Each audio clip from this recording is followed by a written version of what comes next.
Percy puffed grumpily into the yards. He was feeling put upon and said so. "I feel put upon," he complained to Thomas. Thomas was confused. "Put upon what? The rails?" "No, put upon with work.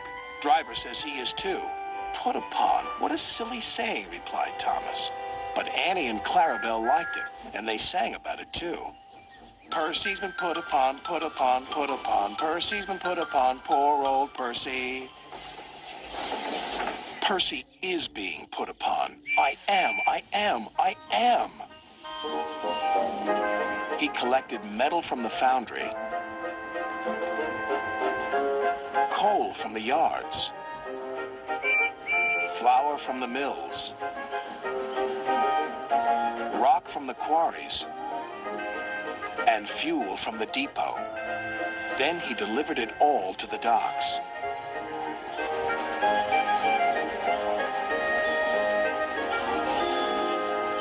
Next, he collected some empty freight cars.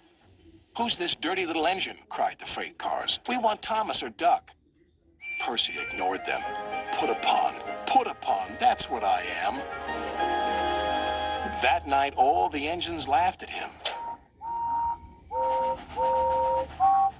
"We can see what's been put upon you," said Thomas. "Silence," said Sir Topham Hatt. "Percy, you've done a good day's work. Now get a good night's rest." "Yes, sir. Thank you, sir." Next morning, he took some freight cars to the coal yards. Then he had to push empty freight cars to the mine shaft. When he arrived, there was trouble. The foreman spoke to his driver. "The freight cars are stuck on the mechanism. All they need is a good push. We'll do it right away." Percy shunted back to where a large canvas barrier was used to protect his line from loose rocks. Percy charged at the line of freight cars too fast and too hard. "Oh no!" gasped Percy. The freight cars broke free, but ran out of control to the mines below. On! Faster, faster!" the silly freight cars yelled. Then there was trouble again.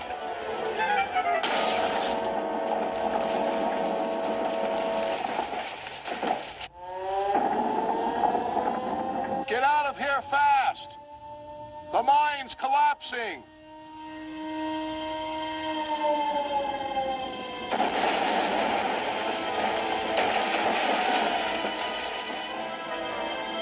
"We'll just have to make a run for it, Percy," called his driver. "There's going to be an avalanche," wailed Percy. And he was right. Worse still, the track he was on began to crumble. "Oh, help!" wailed Percy. Then he remembered something he had seen earlier. "There's a canvas barrier by the track. That might save us." They were just in time.